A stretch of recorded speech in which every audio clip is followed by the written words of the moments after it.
The bioscanner's sharp chirping was the only sound keeping Dr. Marcus Chen from collapsing after 6 hours of decoding alien static. On the research vessel Meridian, surrounded by humming processors and groaning hull plates, Marcus was losing himself in data noise.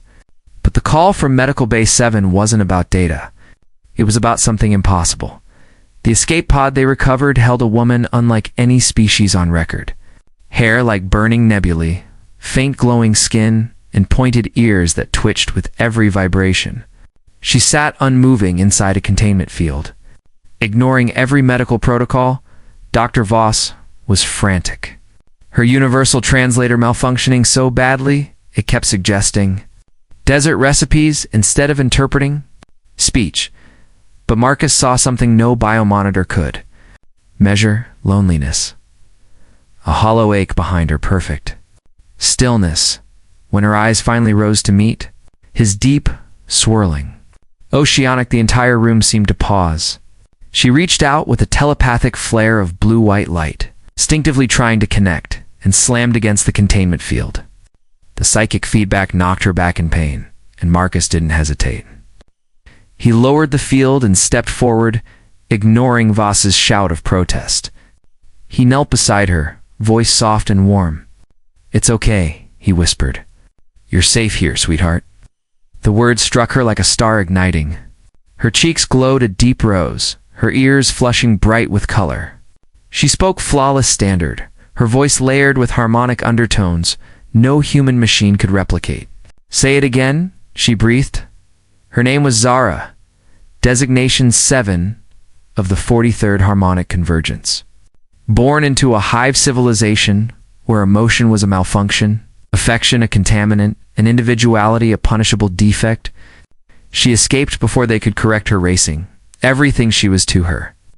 The word sweetheart wasn't just affection. It was rebellion. It was freedom. Days passed, and the medical bay became a classroom for humanity. Marcus introduced her to pancakes, a concept she called inefficient circular energy slabs, and waffles, which she considered structurally impressive carbohydrate grids. But more important than food was feeling, sarcasm, fear, warmth, attraction. Zara absorbed everything with hungry fascination, and Marcus found himself caring more than he should for a patient who looked at him like he'd given her the galaxy. Trouble came during a gravity generator malfunction. Botanical Bay turned into a floating jungle of dangerous zero-G plants. Marcus flailed helplessly, while Zara moved like water. When carnivorous snapeweed vines surged toward them, a soft hum pulsated through the bioluminescent flora. The plants, sensitive to emotions, felt the emerging bond between Zara and Marcus. They parted, forming a safe passage lined with glowing petals like a cosmic wedding aisle. Marcus pretended not to understand. Zara pretended not to smile. Neither fooled the plants. Then the enemy arrived. A massive alien vessel locked onto the Meridian, dark and predatory. The broadcast from Primary Coordinator Vex was ice cold. Return the defective unit within 6 hours or face eradication. Zara trembled. Marcus prepared for a hopeless fight, but Zara had learned something from humans besides.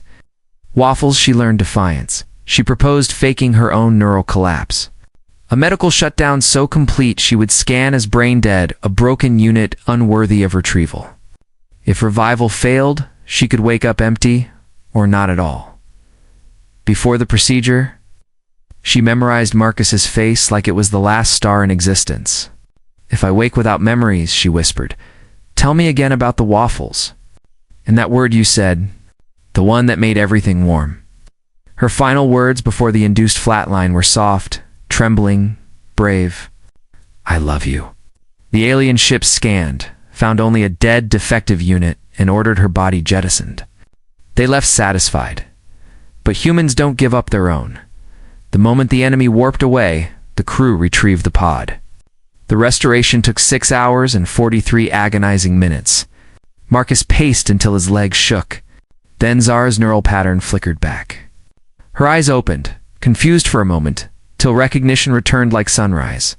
She remembered the pancakes. She remembered the zero-G rescue. She remembered the word sweetheart. She remembered him. 6 months later, the botanical gardens bloomed in synchronized light. The same telepathic plants that once saved them now hummed as witnesses. In the glow of alien flowers, Zara and Marcus stood together as Captain Rodriguez officiated the first union of its kind. Zara. Chen held her husband's hand and gazed at the stars. She had traded the cold certainty of the collective for the chaos of freedom and discovered the universe was far warmer than she had ever been. Told because sometimes all it takes is one word to rewrite a destiny, one whisper to break a civilization's chains, and one stubborn human to prove that even a so-called defective soul deserves a life, a love, and a place among the stars.